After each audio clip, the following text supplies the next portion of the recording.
வெண்முரசு. வெண்முகில் நகரம் 24. பகுதி 7. மலைகளின் மடி 5. வாசிப்பது சந்தீப். போருசிரவசின் படையினர் பால்ஹிகபுரியை அணுகியபோது முழு இரவும் துயிலாமல் பயணம் செய்தார்கள். மாபெரும் படிக்கட்டு போல அடுக்கடுக்காக சரிந்திறங்கிய மண்ணில் வளைந்து வளைந்து ஏறிச் சென்ற பாதையில் குதிரைகளின் குளம்பொலிகள் எழுந்து இருட்டுக்குள் நின்ற மலைப்பாறைகளில் எதிரொலித்து திரும்பி வந்தன. தொடர்ந்து அவர்கள் தங்களை நோக்கியே சென்று கொண்டிருப்பது போன்ற உளமயக்கு ஏற்பட்டது. பாதையோரக் குறுங்காடுகளில் சிற்றுயிர்கள் அஞ்சிக் குரலெழுப்பி சலசலத்தோடின. மரக்கூட்டங்களுக்கு அப்பால் புதைந்து கிடந்த சிற்றூர்களிலிருந்து காவல் நாய்களின் மெல்லிய ஓசை கேட்டது. குதிரைகள் எப்போதாவது செவிகளை விளைத்தபடி நின்று மூச்செழுத்தன. அப்போது ஒளியுடன் நாகம் சாலையை கடந்து சென்றது. பால்ஹிகர் பெரிய குதிரை ஒன்றின்மேல் கட்டப்பட்ட மூங்கில் கூட்டில் அமைக்கப்பட்ட நீளமான சேக்கையில் மெத்தைமேல் நாடாக்களால் கட்டப்பட்டு படுத்துத் துயின்றபடியே வந்தார். அக்குதிரையின் இருபக்கமும் 2 குதிரை வீரர்கள் அந்தக் கூடு சரிந்துவிடாதபடி பிடித்துக் கொண்டு சென்றனர். பால்ஹிகர் துயிலிலேயே உதிரிச் சொற்களை பேசிக் கொண்டிருந்தார். பெரும்பாலானவை பால்ஹிக மொழியின் சொற்கள் என்றாலும் அவ்வப்போது சைப்பிய மொழியின் சொற்களும் எழுந்தன. அவர் வேட்டையாடிக் கொண்டே இருந்தார். அங்கே அவருடன் எப்போதும் புறவிகளும் வேட்டை நாய்களும் ஓநாய்களும் இருந்தன. ஒரே ஒரு முறை அவர் சிறுத்தையைப் பற்றி சொன்னார். ஒருமுறை அவரை கடந்து சென்றபோது அச்சொற்களைக் கேட்டு போருசிரவஸ் புன்னகைத்துக் கொண்டான். அவருக்குள்ளும் நிலம் வெறுமையாகவே விரிந்திருக்கிறது. ஒருமுறை கூட அவர் பிறந்து இளமையை கழித்து அஸ்தினபுரி வரவில்லை. தேவாபியோ சந்தனுவோ அவர்களின் தந்தை பிரதீபரோ வரவில்லை. அவரது மைந்தர்கள் கூட அவரது சொற்களில் வரவில்லை என்பதை அதற்குப் பின்னர்தான் உணர்ந்தான். அவரது ஆன்மா அது வாழ்வதற்கான இடத்தையும் காலத்தையும் தேர்ந்தெடுத்திருக்கிறது. விடியற்காலையில் அவர்கள் தூமபதம் என்ற பெயருள்ள மலைக்கணவாயை அடைந்தனர். தெற்கிலிருந்து பால்ஹிக நகருக்குள் வருவதற்கு அந்த சிறிய மலையிடுக்கு அன்றி வேறு வழி இல்லை. வடக்கே 2 பெரிய மலைகள் நடுவே செல்லும் ஷீரபதம் என்ற பெயருள்ள இன்னொரு இடுக்கு உண்டு. அதை மிக அருகே சென்றால் மட்டுமே காண முடியும். தொலைவிலிருந்து நோக்கினால் வெற்றிலைகளை ஒன்றன் மேல் ஒன்றாக அடுக்கி விரித்தது போல இடைவெளியே இல்லாமல் மலைகள்தான் தெரியும். அசிக்னியின் துணையாரான சிந்தாவதை வழிகண்டுபிடித்து மலையிடுக்கு வழியாக வந்து அந்த பள்ளத்தாக்கை உருவாக்கிவிட்டு வளைந்து தெற்கே வந்து இன்னொரு மலையிடுக்கு வழியாக சென்று காட்டுக்குள் 100கணக்கான சிறிய அருவிகளாக விழுந்து சமநிலத்தை அடைந்தது. ஆறு உருவாக்கிய வழியே 2 பக்கங்களிலும் அந்நிலத்தை அடைவதற்குரியது. ஆகவே ஆற்றில் பனியுருகிய நீர் பெருகும் முதற்கோடையிலும் மலைகளுக்குமேல் மழை பெய்யும் பெருவெள்ளக்காலத்திலும் பால்ஹிக நாட்டிலிருந்து எவரும் வெளியேற முடியாது. பால்ஹிக நாட்டுக்கு மழைமுகில்கள் வராமல் கைகளால் பொத்திக் காப்பதும் அந்த மலைகளே என்பர் மூத்தோர். அதை மூதனையர் என்று வழிபடுவார்கள்.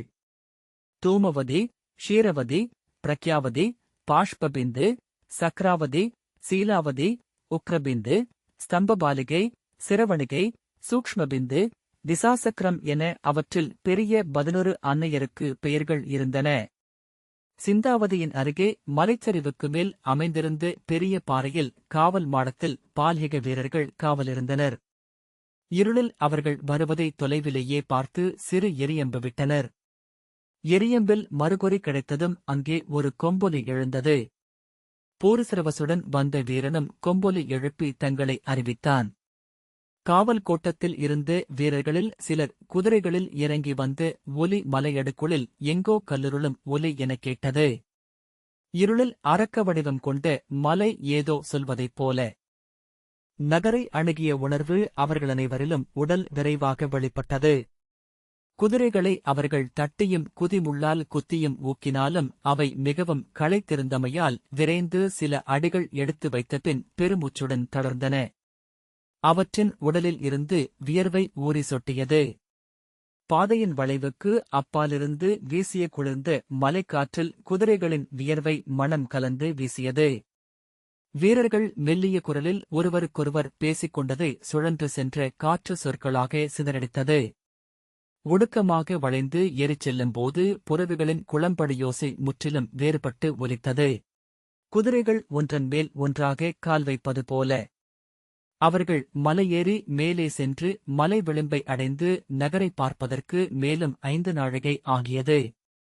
அதற்குள் மலைகளுக்கு அப்பால் வானில் வெளிச்சம் எழுந்துவிட்டிருந்தது.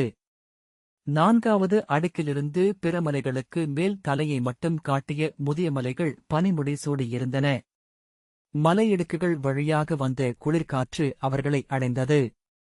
அதில் பசும்புல்லும் புழுதியும் நீராவியும் கலந்த இனிய மணம் இருந்தது. பால்ஹிக நாட்டின் மணம். அவனுடைய முதிய தந்தையரின் மூதன்னையரின் அரண்மனையின் மஞ்சத்தின் மணம். மலைகளில் இருந்து மீளும் ஆடுகளின் மணம். மலைக்கனிகளின் மணம். விடியத் தொடங்கிவிட்டமையால் பால்ஹிகபுரியின் தொலைதூரக் காட்சி தெரிந்தது. சுற்றிச் சுற்றிச் மேலேறி நின்ற பாதை 2 மலைகளுக்கு நடுவே இருந்த இடைவெளி வழியாகச் சென்று வளைந்து கீழே ஆழத்தில் தெரிந்த நகரத்தைக் காட்டியது. அவன் பார்த்திருந்த பெரிய நகரமான காம்பிலியத்துடனும் சத்ராவதியுடனும் ஒப்பிட்டால் அதை நகரம் என்று சொல்வதே மிகை. ஊர் என்று சொல்லலாம். 1000 வீடுகள் சற்றே சீரான வண்டல் சமவெளியில் ஒழுங்கற்று அமைந்திருந்தன. சுற்றிலும் கோட்டை என ஏதுமில்லை. 4 பக்கமும் புல்வெளிகள் விரிந்து சென்று மலையடிவாரங்களைத் தொட்டு மேலேறி மலைகளாக ஆயின. மலைகளே பெரும் கோட்டையைப் போல நகரை சூழ்ந்திருந்தன. அங்கிருந்து பார்க்கையில் மிகப்பெரிய பகடைக்களத்தில் கையால் அள்ளி வைக்கப்பட்ட சோழிகளைப் போல நகரம் தோற்றமளித்தது. நகரத்தின் 4 எல்லைகளிலும் இருந்த காவல் மாடங்களில் பால்ஹிகபுரியின் கொடி பறந்து கொண்டிருந்தது. நகரைச் சுற்றி இருந்த புல்வெளிகளில் பசுக்கூட்டங்கள் பரவி மேய்ந்து கொண்டிருக்க நீல நிறமான மரவொரி அணிந்த மேய்ப்பர்கள் ஆங்காங்கே சிறிய புள்ளிகளாக தெரிந்தனர். நகரின் மேலிருந்து காலையில் எழுந்த சமையற்புகை அசைவற்ற நீரில் விழுந்த பால் துளிகள் போல மேலேயே நின்று பிரிந்து காற்றில் கரைந்து கொண்டிருந்தது. அவன் மலைச்சரிவில் இருந்த பாறை மேல் நின்று தன் நகரை நோக்கிக் கொண்டிருக்க அவனைக் கடந்து அவனுடைய படை இறங்கி வளைந்து சென்றது. மேலிருந்து நோக்கியபோது ஒரு உருத்திராட்ச மாலை நதிச்சுழலில் செல்வது போல தோன்றியது. பால்ஹிகபுரி அண்மை என தெரிந்தாலும் அங்கே சென்று சேரும்போது இளவெயில் எழுந்துவிடும் என அவன் அறிந்திருந்தான். நகரிலிருந்து எரியம்பு எழுந்து அவர்களை வரவேற்க ஒரு சிறிய காவல் படை வருவதை அறிவித்தது. அவர்கள் கிளம்புவதன் முரசொலி தொடர்பே இல்லாத கிழக்கு மலையில் இருந்து மெலிதாகக் கேட்டு அடங்கியது. இறுதிப்படை வீரன் வந்து தன்னருகே நின்றதும் பூருசிரவஸ் தன் புரவியை தட்டினான். களைத்து தலை சாய்த்து துயில்வது போல நின்றிருந்த அது மெல்ல மூச்சுவிட்டு வால் தூக்கி சிறுநீர் கழித்த பின் எடைமிக்க குளம்போசையுடன் கூழாங்கற்கள் பரவிய மலைப்பாதையில் இறங்கிச் செல்லத் தொடங்கியது. அவன் உடலை எளிதாக்கி கைகளைத் தூக்கி சோம்பல் முறித்தான். அப்போது ஓர் எண்ணம் வந்தது. அவனுள் இருந்து முழுமையாகவே சிபி நாட்டின் நிலம் மறைந்துவிட்டிருந்தது. நினைவில் சிபி நாட்டை மீட்க முயன்றான். தேவகியின் முகம் நினைவில் எழுந்தது. ஒளிமிக்க சாளரங்களுடன் அமைந்திருந்த பாறைக்குடைவு மாளிகைகள் எழுந்தன. பாலைவழி நினைவில் எழுந்ததுமே மறைந்தது.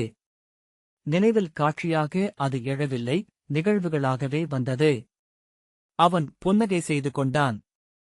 கண்களை மூடி சைப்பியபுரியின் செந்நிறமான மலைகளையும் மண்ணையும் நினைவின் அடியடுக்குகளில் இருந்து இழுத்து எடுத்து சுருளவிழ்த்தான். அவை முகங்களுடனும் வேறு நிலங்களுடனும் கலந்தே வந்தன.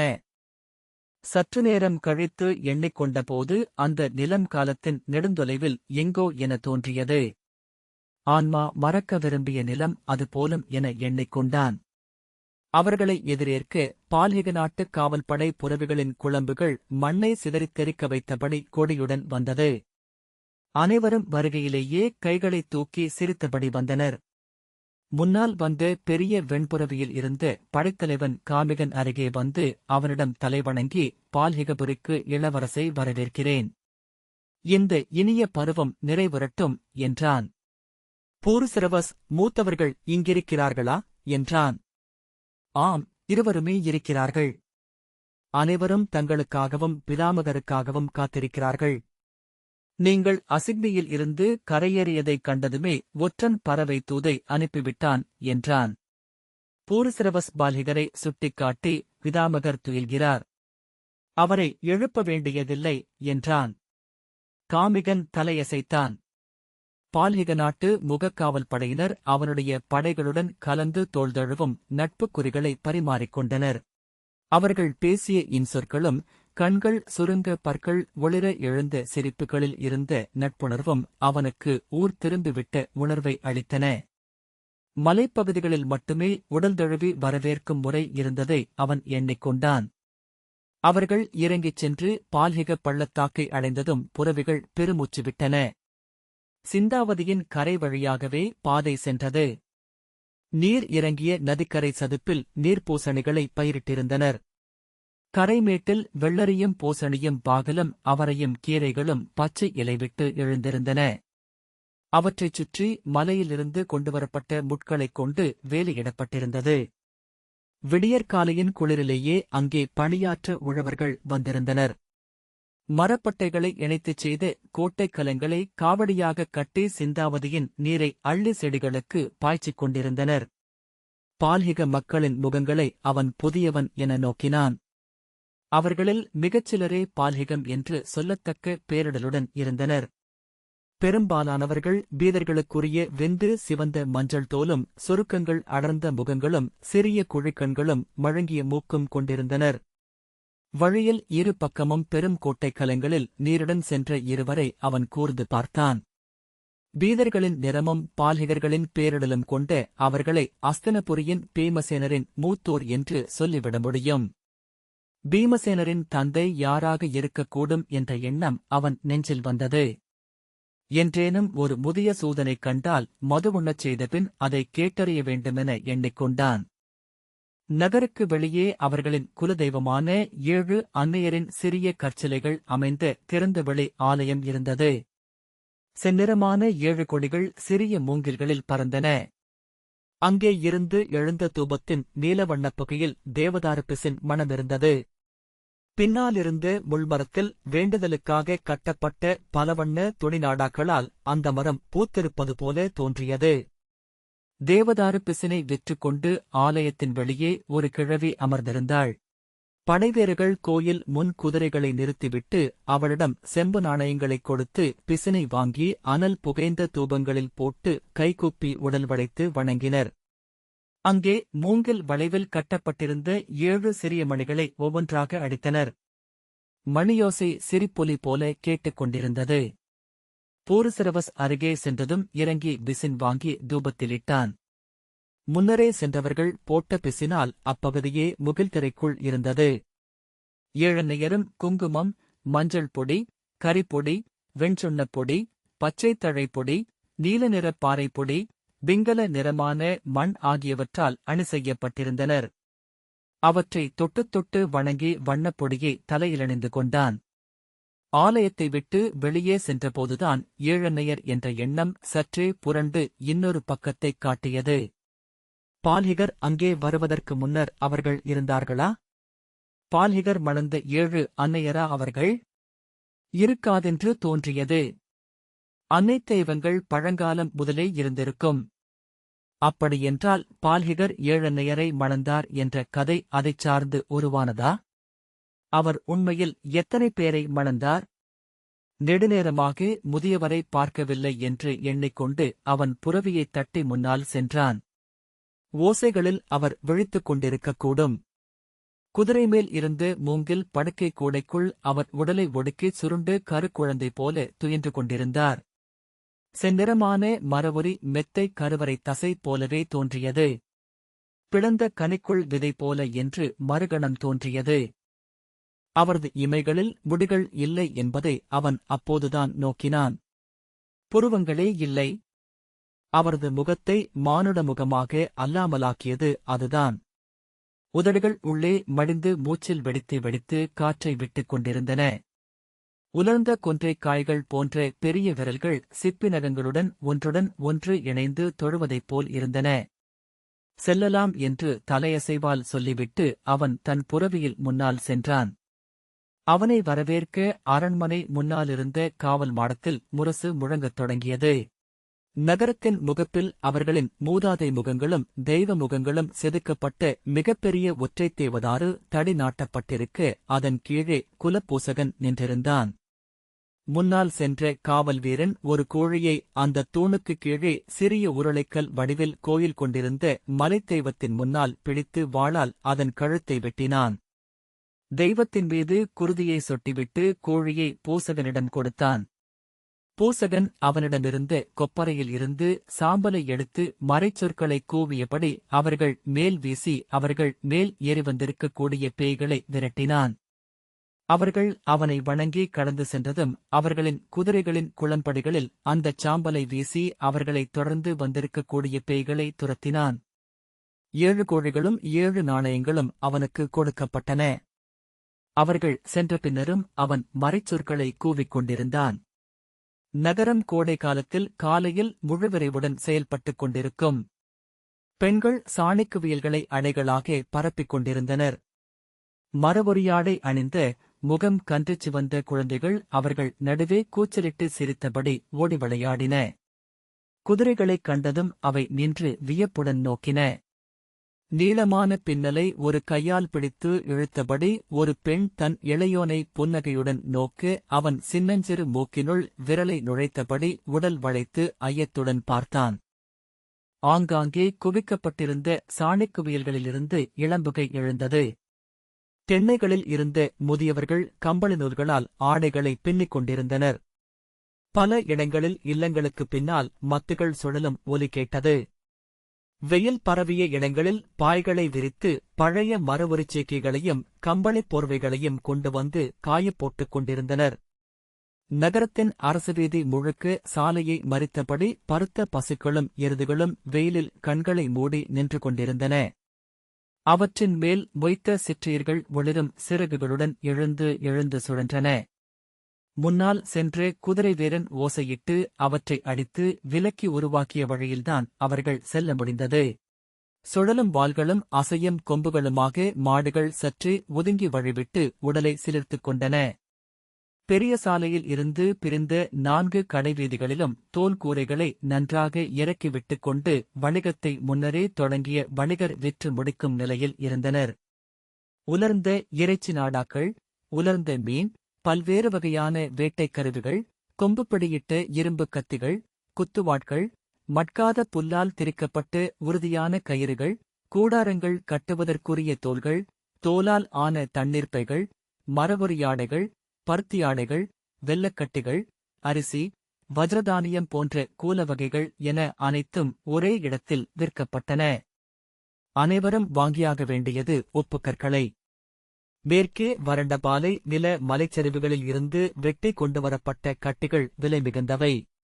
அவற்றை தோல் பைகளில் போட்டு கரையாமல் கொண்டு சென்றாக வேண்டும். மலைமக்கள் உப்பை மிகக் குறைவாகவே பயன்படுத்துவார்கள். அவர்களின் தெய்வங்கள் உப்பு படைக்கப்படுவதை விரும்பின.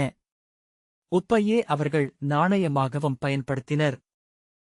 பொருட்களை வாங்குபவர்கள் பெரும்பாலும் முந்தைய நாள் இரவே வந்து நகரின் சத்திரங்களில் தங்கியிருக்கும் மலைமக்கள். தாங்கள் கொண்டு வந்த மலைப்பொருட்களை விற்றுவிட்டு நாணயங்களுடன் துயில்வார்கள். விடிந்ததுமே பொருட்களை வாங்கிக் கொண்டு சுழன்றேறும் ஒற்றையடிப் பாதைகளில் நடந்தும் கழுதைகளிலேயும் மலை ஏறத் தொடங்குவார்கள். இருட்டுவதற்குள் தங்கள் ஊரையோ முதல் தங்குமிடத்தையோ அவர்கள் அடைந்தாக வேண்டும். நகரிலிருந்த 5 கோயில்களிலும் காலை பூசனைகள் முடிந்து நெய்ச்சுடர்களுடன் தெய்வங்கள் கருவறைகளில் விழித்து நோக்கியபடி தனித்திருந்தன. பூசகர்கள் முன்னாலிருந்து முகமண்டபத்தில் படுத்தும் அமர்ந்தும் பேசிக் கொண்டிருந்தனர். கோயில்களை தொழிலிடங்களாகக் கொண்ட நிமித்திகர்களும் கணிகர்களும் அவர்களை நாடி வந்தவர்களும் அங்கே கூடியிருந்தனர். கோடை காலம்தான் அவர்களின் அறுவடைக்காலம். பயிர் வைக்கப்படும். மண நிகழ்வுகள் ஏற்பாடாகும். ஆலயத்தை ஒட்டிய மண்டபங்களில் நாவிதர்கள் சிலருக்கு மழித்துக் கொண்டிருந்தனர். நீர்த்தொட்டு கன்னங்களில் பூசி கத்தியை வைத்தபடி திரும்பி நோக்கினர். அரண்மனையின் முன்னால் நின்றிருந்த 2 பெரிய தூண்களில் பால்ஹிக நாட்டின் மரிமான் கொடி பறந்து கொண்டிருந்தது. முரசுகளும் கொம்புகளும் முழங்க அவர்களின் குதிரைகள் அரண்மனை முற்றத்தை சென்றடைந்தன. அவன் தன் அரண்மனையை புதிய விழிகளுடன் நோக்கினான். காம்பிலியத்தின் 7 அடுக்கு 9 அடுக்கு மாளிகைகளுடன் ஒப்பிட்டால் அவற்றை குதிரைக் கொட்டில்கள் என்றுதான் சொல்ல முடியும். இளமையில் தங்கள் அரண்மனைதான் உலகத்திலேயே பெரிய கட்டடம் என உடன்பிறந்தாருடன் பேசிக் கொண்டதை எண்ணிக்கொண்டான். பிறைவடிவிலான 12 கட்டடங்களால் ஆனது அரண்மனை வளாகம். சிந்தாவதியின் கரையில் இருந்து எடுக்கப்பட்ட உருளைக்கற்களால்தான் அந்நகரின் அத்தனை கட்டடங்களும் கட்டப்பட்டிருந்தன. முதலை முதுகு போன்ற சுவர்களுக்கு மேல் தடித்த தேவதாரு மரங்களை வைத்து கட்டப்பட்ட தாழ்வான கூரைச் சட்டத்துக்கு மேல் இடையளவு உயரத்தில் சுள்ளிகளை நெருக்கமாக அடுக்கி அதன் மேல் மண்ணைக் குழைத்துப் பூசி புல் வளர்த்திருந்தனர். நகரின் அத்தனை கட்டடங்களும் ஒற்றை அடுக்கு கொண்டவை. குளிர்காலத்தில் விழுந்து மூடும் பனியின் எடையை தாங்குவதற்காகவே பெருத்த தூண்களுடன் மிகத்தடித்த கற்சுவர்களுடன் அவை அமைக்கப்பட்டிருந்தன. வாயில்கள் அன்றி எந்த இல்லத்திற்கும் சாளரங்கள் இருக்கவில்லை. அரண்மனை கட்டடங்கள் மட்டும் 2 அடுக்குகள் கொண்டவை. மரத்தடிகளை மேலே தூக்கி வைத்து உருவாக்கப்பட்ட சிறிய சாளரங்கள் அமைந்தவை. அரண்மனை முகப்பில் சிறிய கொட்டகையில் இருந்து எழுந்து வந்த 7 சூதர்கள் மங்கள இசையுடன் அவர்களை எதிரேற்றனர். அவர்களுடன் இருந்து 3 அணிப்பரத்தையர் மங்களத்தாளங்களுடன் வந்து குங்குமக் குறியிட்டு மஞ்சளரிசி தூவி வாழ்த்தினர். முதன்மை மாளிகையில் இருந்து அமைச்சர் சுதாமர் வந்து வணங்கி, பால்ஹிக நாட்டுக்கு வருக இளவரசே. தாங்கள் வரும் செய்தி இங்கே உவகையை அளித்திருக்கிறது. மத்ர நாட்டிலிருந்து சல்லியரும் சௌவேரத்தில் இருந்து சுமித்திரரும் கிளம்பிவிட்டனர். 2 நாட்களுக்குள் அவர்களும் இங்கு வருவார்கள் என்றார். பூருசிரவஸ் புரவியில் இருந்து இறங்கி கால்களை விரித்து மீண்டு கூட்டி இயல்பாக்கிக் கொண்டான். அரசர் தங்கள் வருகையை எதிர்நோக்கியிருக்கிறார். அவை கூடியிருக்கிறது என்றார் சுதாமர். பூருசிரவஸ் புரவியில் பால்ஹிக பிதாமகர் துயின்று கொண்டிருக்கிறார். அவர் மேல் வேல் படக்கூடாது. அவரது விழிகள் வெயிலை ஏற்பதில்லை என்றான். புரவியை அப்படியே அரண்மனை கொட்டிலுக்குள் கொண்டு சென்றுவிடலாம். அங்கிருந்து நேரடியாகவே அவரை அவருக்குரிய அறைக்கு கொண்டு செல்லலாம் என்றார் சுதாமர். தாங்கள் சென்ற நோக்கத்தையோ பால்ஹிக பிதாமகர் வரும் செய்தியையோ இங்கே குடிகளுக்கு அறிவிக்கவில்லை. அது மந்தனமாகவே இருக்கட்டும் என விட்டுவிட்டோம். ஏனென்றால் அவர் என் நிலையில் இருக்கிறார் என்று தெரியவில்லை அல்லவா? ஆம், அது நன்று. அவர் எப்படி நடந்து கொள்வார் என்று எனக்கும் அச்சமிருக்கிறது என்றான் பூரிசிரவஸ். பால்ஹிகர் அமர்ந்திருந்த புரவியை மட்டும் கடிவாளத்தைப் பற்றி உள்கொட்டிலுக்குள் கொண்டு சென்றனர். பனிக்காலத்தில் அரசகுடியினர் வந்து இறங்குவதற்கான அந்தக் கொட்டில் மூடப்பட்டிருந்தது. அதைத் திறந்து உள்ளே சென்றார்கள். இத்தனை ஓசையிலும் எப்படி துயில்கிறார் என்றே தெரியவில்லை என்றார் சுதாமர். மிகவும் முதியவர். அவருக்கு 150 ஆண்டுகளுக்கும் மேல் வயதாகிறது என்கிறார்கள் என்றான் பூரிசிரவஸ். ஆம் இருக்கும். அவர் இந்நிலத்தை விட்டுச் சென்று 100 ஆண்டுகள் கடந்துவிட்டன என்றார் சுதாமர். இங்கே மலைப்பகுதிகளில் இவரளவுக்கே வயதுடையவர்கள் சிலர் உண்டு. அவர்கள் இவரை கண்டிருக்கவும் கூடும். கொட்டகைக்கு உள்ளே அறையிருள் இருந்தது. பூரிசிரவஸ் சென்று மூங்கில் கூட்டை திறந்தான். மரவரிக்குள் பால்ஹிகர் விழிகளை மூடிக் கிடந்தார். பிதாமகரே, நாம் நம் இல்லத்தை அடைந்துவிட்டோம் என்றான் பூரிசிரவஸ். அவர் கண்களை மூடியபடி செம்மொழியில் யானைகளை புராணகங்கைக்கு அப்பால் கொண்டு செல்லச் சொல் என்றார். பூரிசிரவஸ் திகைத்து நோக்கி, பிதாமகரே என்றான். கங்கை பெருகிச் செல்கிறது. வெள்ளத்துக்கான முரசுகளும் கொம்புகளும் என்றார் பால்ஹிகர். இதுவரை இங்கே பால்ஹிக நாட்டில்தான் இருந்தார். இப்போது அஸ்தனபுரிக்கு சென்றுவிட்டார். விந்தைதான் என்றான் பூரிசிரவஸ். சுதாமர், ஆன்மா போடும் நாடகங்களை தெய்வங்களும் அறிய முடியாதென்பார்கள் என்றார். பிதாமகரே என்றான் பூரிசிரவஸ் சற்று விசையுடன் அவர் கையை பிடித்து உலுக்கியபடி. பால்ஹிகர் திடுக்கிட்டு உடனே எழுந்தமர்ந்து, முரசுகள் என்றார். பிதாமகரே, அரண்மனைக்கு வந்துவிட்டோம் என்றான் பூரிசிரவஸ். அவர் அவர்களை பழுத்த விழிகளால் நோக்கி தன் முகவாயை கையால் வருடினார். ஒரு கணம் அச்சம் பூரிசிரவஸ் நெஞ்சில் கடந்து சென்றது. பால்ஹிகர் எழுந்து கூட்டிலிருந்து கீழே குதித்தார். அவன் அவரை பிடிப்பதா என எண்ணியதும் அவர் நிமிர்ந்து, என் கவசங்களையும் கதையையும் படைக்கலச்சாலைக்கு கொண்டு செல்ல ஆணையிடு. வெள்ளச்செய்தி எனக்கு நாழிகைக்கு ஒருமுறை அளிக்கப்பட வேண்டும் என்று கங்கரிடம் சொல் என்ற பின் திரும்பி படிகளில் ஏறி அரண்மனைக்குள் சென்றார். என்ன வெள்ளம் என்றார் சுதாமர். அஸ்தனபுரியில் 130 ஆண்டுகளுக்கு முன் வந்த வெள்ளம். இன்னமும் வடியவில்லை என்றான் பூரிசிரவஸ். சுதாமர் புன்னகைத்தார். பூருசிரவஸ் அவர் பின்னால் ஓடினான். பிதாமகரே, தங்கள் மஞ்சத்தரை இப்பகுதியில் உள்ளது என்றான். ஆம், அதற்கு முன் நான் நீராட வேண்டும். உடலெங்கும் சேரு என்றார் பால்ஹிகர். பூருசிரவஸ் ஒரு கணம் சிந்தித்த பின் நீராட்டரை இப்பகுதியில் என்றான். பால்ஹிகர் அஸ்தினபுரியிலேயே இருந்தார். நிமிர்ந்து நடந்தபோது அவரது தலைமேல் உத்தரத்தில் இடித்துவிடும் என்று தோன்றியது. சுதாமர் தன்னை தொடர்ந்து வந்த சேவகனிடம் நீராட்டரையை ஒருக்கும்படி ஆணையிட அவன் முன்னால் ஓடினான். பால்ஹிகர் சென்று நீராட்டரையின் உள்ளே நின்றார். நீராட்டு பீடம் எங்கே என்றார். அவர் என்ன கேட்கிறார் என்று பூருசிரவஸ் புரிந்து கொண்டான். பிதாமகரே, தங்கள் ஆணைப்படிதான் மாற்றியமைக்கப்பட்டது. இது மலைமக்களின் நீராட்டு முறை. தாங்கள் இந்த மரத்தொட்டிக்குள் அமர்ந்துதான் நீராட வேண்டும். அவர் ஐயத்துடன் பெரிய கரிய நிறத் தொட்டியை நோக்கி, இது படகு அல்லவா என்றார். படகும்தான் என்றான். உண்மையில் சுதுத்ரியின் கரைகளில் இருந்து வாங்கிக் கொண்டு வரப்பட்ட படகுதான் அது. அரண்மனையில் எல்லா குளியல் தொட்டிகளும் படகுகள். பால்ஹிக நாட்டில் படகுகளையே எவரும் கண்டதில்லை. அதை மிகப்பெரிய உணவுக்கலம் என்றுதான் புரிந்து கொண்டார்கள். அரண்மனையில் அரக்கர்கள் உண்ணும் மரவைக்கலங்கள் உள்ளன.